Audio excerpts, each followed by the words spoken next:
ভাইয়া আসসালামু আলাইকুম। ওয়ালাইকুম আসসালাম। কেমন আছেন? আলহামদুলিল্লাহ। তো আপনাদের এইখানে দোকান তো খোলার পরে দেখি প্রচুর ভিড়। এই যে এখানে দেখেন প্রচুর কাস্টমার, সিরিয়াল পাওয়া যাচ্ছে না। তো ভাই আপনাদের এখানে খাবারের প্যাকেজটা যদি একটু বলতেন। খাবারের প্যাকেজ আমাদের আচ্ছা, এখানে হচ্ছে ভিআইপি কাচ্চি মুরগি রোজ সহ 220 টাকা। এখানে হচ্ছে দেখেন কাচ্চি। তো ভাই আমাকে রোজ ছাড়া গরুর গোস্ত দিয়ে একটা কাচ্চি দেন।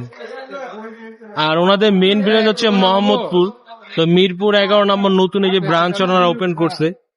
তো এখানে এত ভিড়, মনে হয় 10 মিনিট হয়েছে মাত্র ডেকটা ওপেন করছে। দেখেন অলমোস্ট অর্ধেক খালির পথে। তো ভাইয়া 220 টাকায় যে স্পেশাল যেটা আছে ওইটাকে আমাকে রোস্ট ছাড়া শুধু গরুর গোস্ত দিয়ে দিবেন। তো গোস্তের সাইজ কিন্তু মোটামুটি ভালোই। 220 টাকায় কয় পিস গোস্ত দিবেন রোস্ট ছাড়াটা? 6